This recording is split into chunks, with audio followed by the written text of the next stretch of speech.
Bonjour à tous, vous êtes avec Steph sur 100% Vestrom. Aujourd'hui, on va parler du liquide de refroidissement. Bon, je pense que vous savez que le liquide de refroidissement est quand même bien supérieur à de l'eau. Au niveau du refroidissement, il se refroidit plus vite. Et surtout, il ne va pas faire de dépôt calcaire dans votre moteur. Il est conseillé par Suzuki de remplacer le liquide de refroidissement tous les 24 mois ou tous les 2 ans. Après, il finit par perdre ses propriétés. Je démonte le sabot moteur.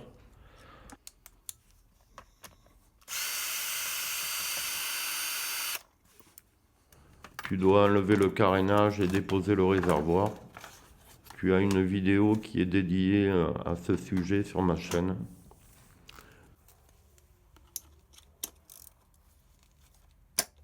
Je dépose le vase d'expansion.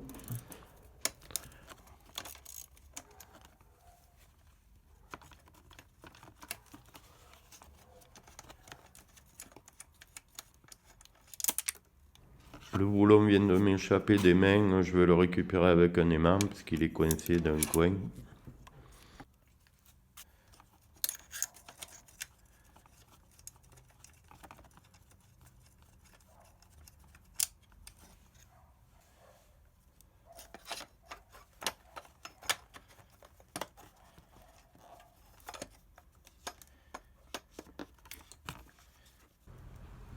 Je déconnecte la durite du trop-plein qui se situe en haut du vase d'expansion.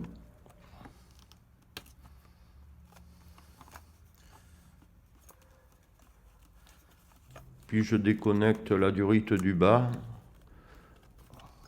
C'est cette durite par laquelle le liquide de refroidissement va être aspiré quand il manquera du liquide dans le radiateur. Attention, tu dois attendre que le liquide de refroidissement est bien refroidi, que le moteur soit froid et que le radiateur aussi. Autrement, il y a des risques de brûlure. Je retire le bouchon de vidange de la pompe à eau.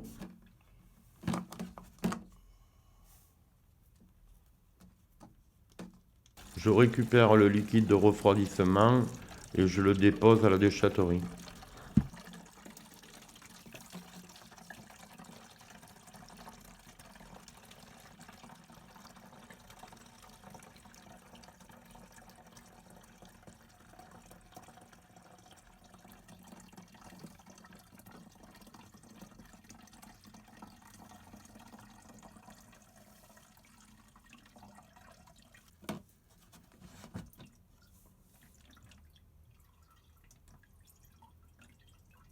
Je penche un peu la moto du côté droit pour que le liquide finisse de s'écouler correctement.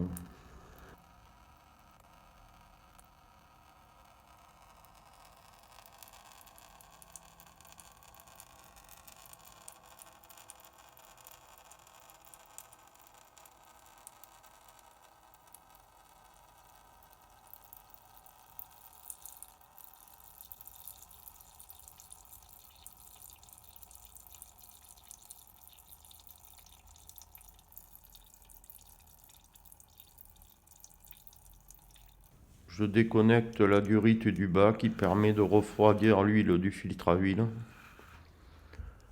Sur les anciens modèles de Vestrom, ce n'était pas pareil. Il y avait un petit radiateur qui permettait de refroidir l'huile.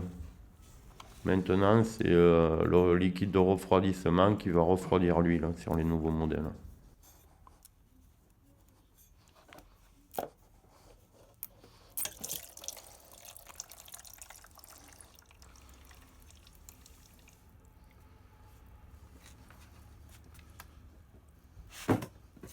Je penche un petit peu la moto pour faire sortir tout le liquide.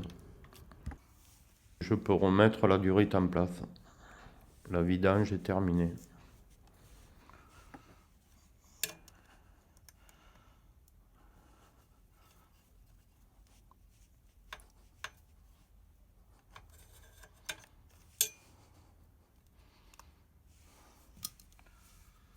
Je remets le sabot en place, je remets les deux vis de chaque côté et je les serre à 7,5 Nm.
Je remets le bouchon de vidage en place, de préférence avec un joint neuf.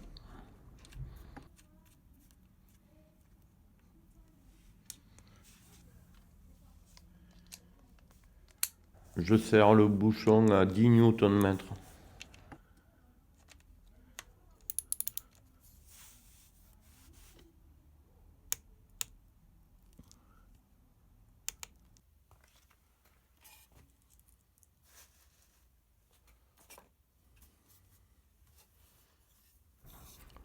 Je connecte la durite du bas sur le vase d'expansion. C'est la durite où il y a le petit collier métallique.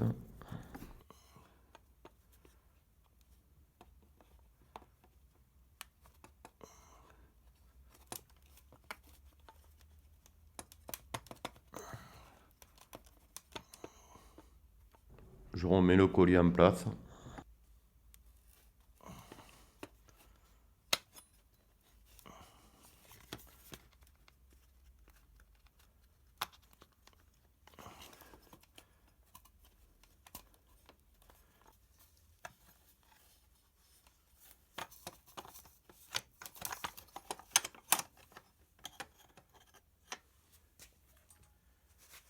J'installe le vase d'expansion.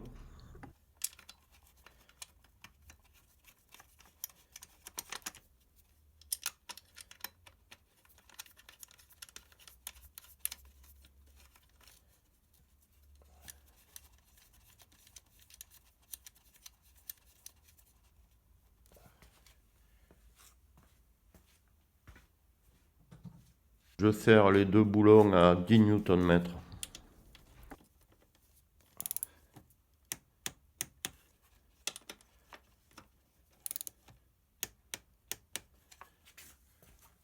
Je mets la durite de trop-plein en place. Je ne mets pas de liquide refroidissement dans le vase d'expansion. Je le mettrai plus tard quand on aura fini la purge.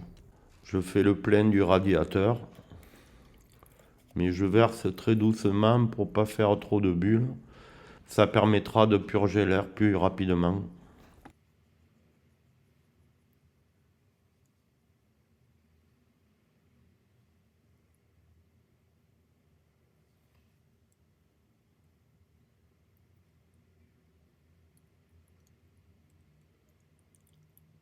Il faut prévoir à peu près 2 litres de liquide de refroidissement.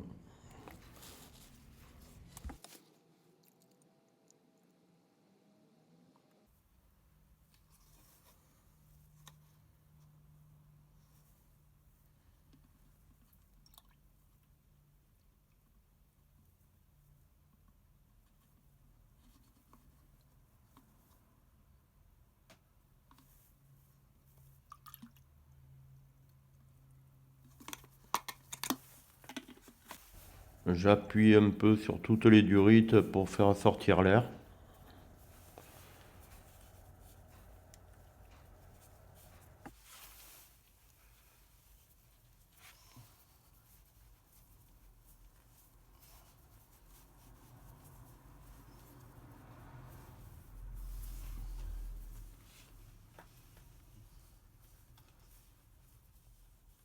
Et je fais pareil du côté gauche.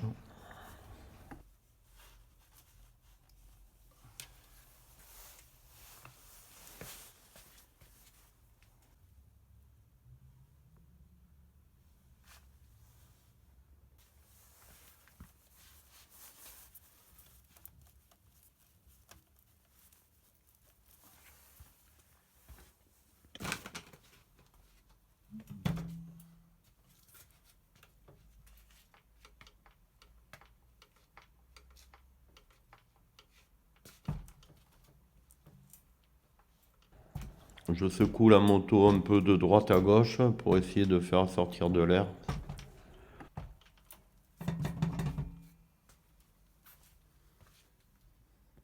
Je mets le réservoir en place. Je rebranche l'alimentation de la pompe à essence. Je branche le tuyau d'alimentation en essence. Je le pousse bien à fond et après je mets le clip en place. Il doit rentrer tout seul, autrement c'est que le tuyau est passé à enfoncer.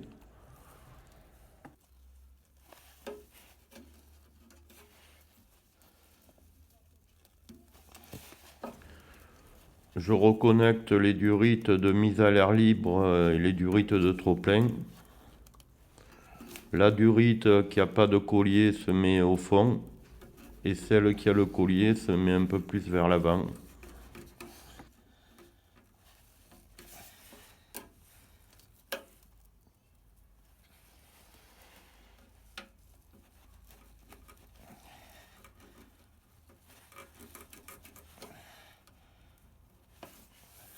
Je mets le petit collier en place.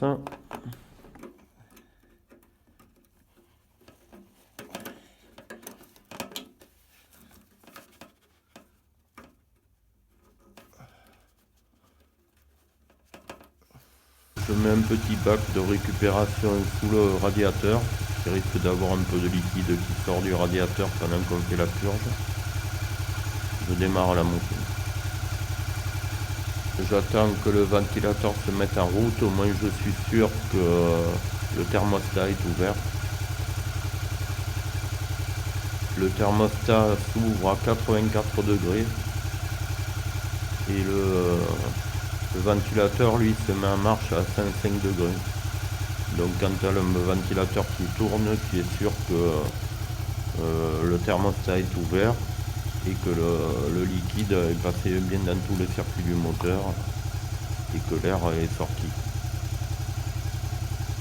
Maintenant je complète avec un peu de liquide pour remplir complètement le radiateur et je ferme le bouchon et j'arrête la moto.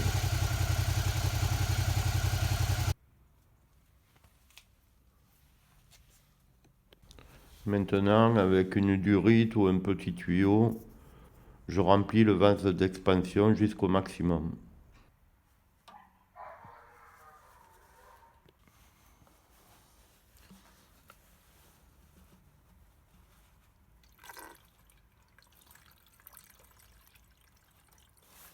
Je mets le bouchon du vase d'expansion en place. Maintenant, je vous conseille de redémarrer la moto, attendre que le ventilateur se mette en marche et bien contrôler que le niveau sont bons. Et je peux refixer mon réservoir et mon carénage. Merci et à bientôt sur 100% Vestrom.